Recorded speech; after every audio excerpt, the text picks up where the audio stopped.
समझाने लगा मनसुबा, मैया गिरधारी चोरी को करता है, जब संग नहीं जावे गुस्सा हो जाता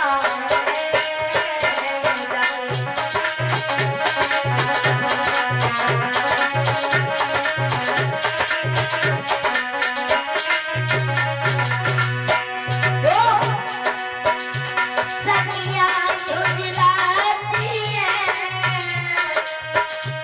गली बीतती है।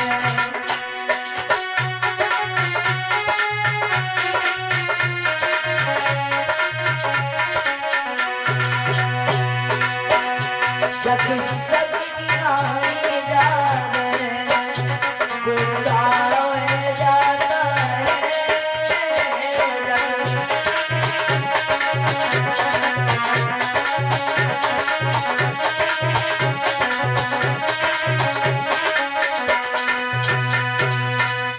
मनसुखा कान लगो तेरो कन्हैया बड़ो सीधो है, चोरी करने जाते हैं लड़कियां गुलचा लगोती हैं तो काका बताए।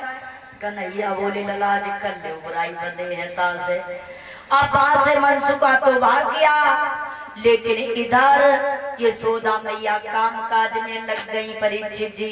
कन्हैया ने वो उखल को गिराया धीरे से और आंगन में दो वृक्ष खड़े थे अमला अर्जुन के, उसके बीच में जब उखल को फंसाया और झटका मारा तो वो वृक्ष गिरे, एक इधर बीच में कन्हैया। उस समय से दो पुरुष निकले, ये दोनों कौन थे परीक्षित जी पूर्व जन्म में? ये दोनों नर मणिग्रीव थे। लिखा गया कि दोनों ही कुबेर के बेटा थे। ओए धनवानी मेरी अभिमानी थे।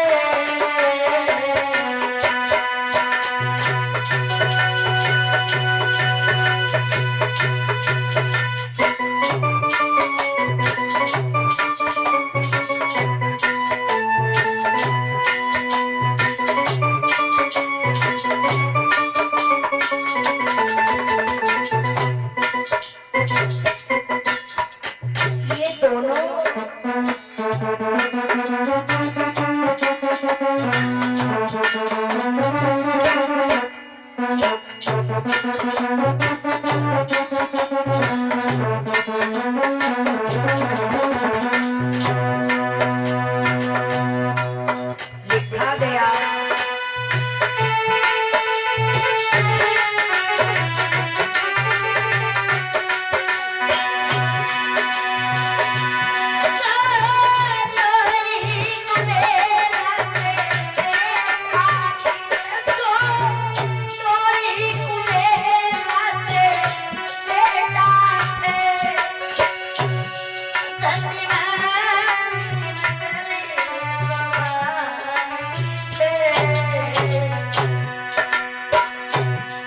शंकर जी के वरदानी थे। कैलाश शिखर के वासी थे।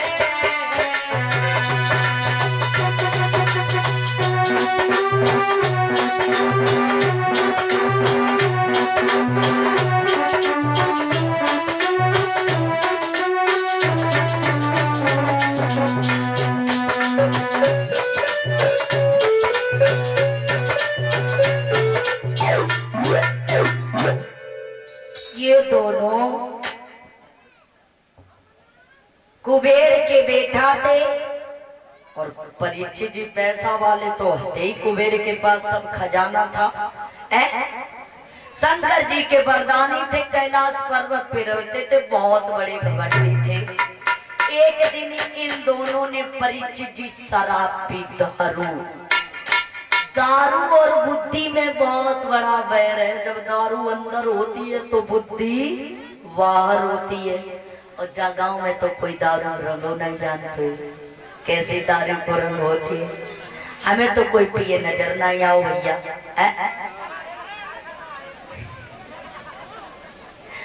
अब इन दोनों ने दारू पी अपनी अपनी स्त्रियों से बोले ओए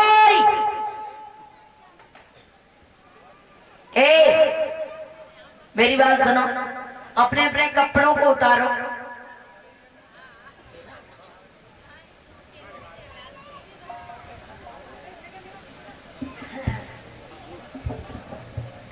बोलिए अपने अपने वस्त्रों को उतारो। पागल है गए का? क्यों?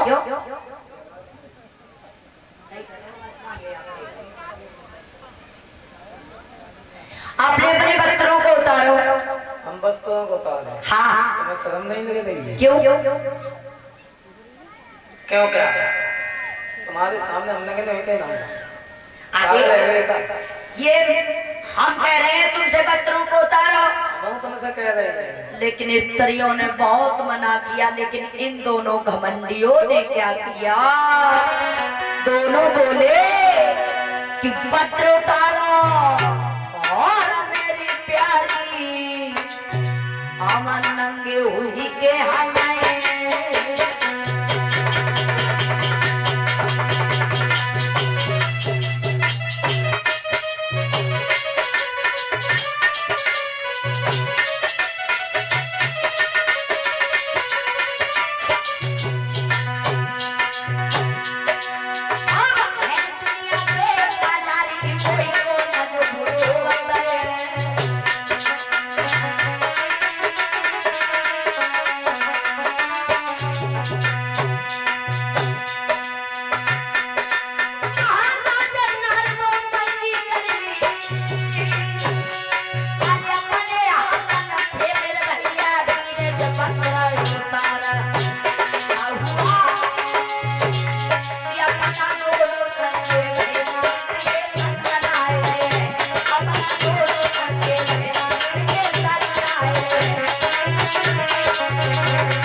स्तनियों ने बहुत मना किया, लेकिन इन दोनों घमंडियों ने अपने हाथों से पत्थरों को उतारा और नगिन होकर के तालाब में नहाने लगे।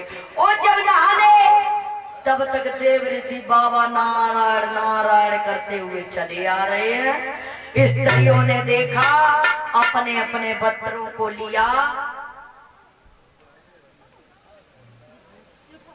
अपने अपने वस्त्रों को लिया, वो तो चली गई, लेकिन ये दोनों नंगे के नंगे ही खड़े रहे।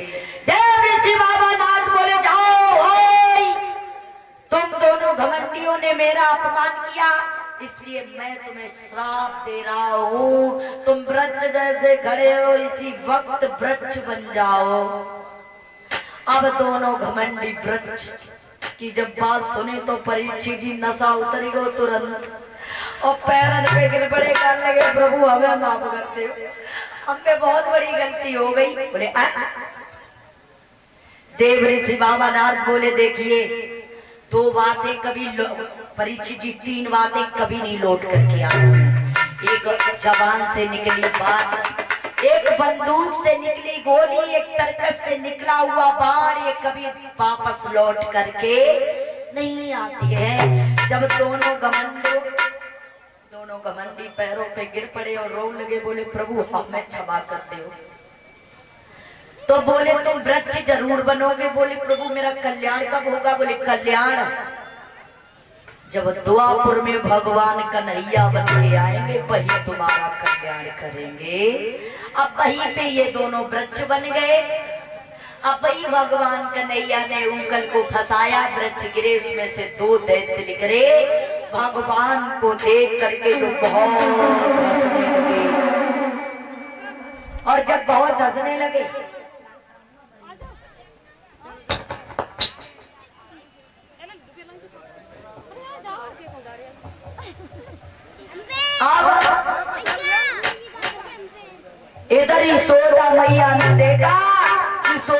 मैया दौड़ करके कन्हैया को सीने से लगा लो। बाबा जी से बोली देखो बाबा अब मैं यहाँ नहीं रहेंगे। क्यों? जे दिन से मेरे लाला ने जन्म लियो है, पता नहीं पापी कंस ने कितने अत्याचार किए है, अब मैं इस गांव में नहीं रहूंगी।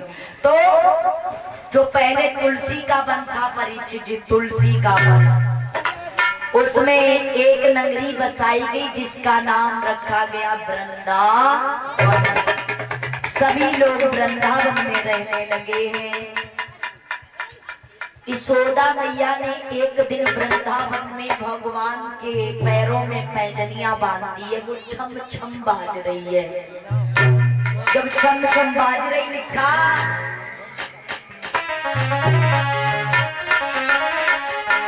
कि क्षमा छम बाज रही। छोटे से कन्हैया है, पैदल चलने लगे, घुटवन घुटवन बाज रहे, और श्याम की पैजनिया छमा छम बाज रही।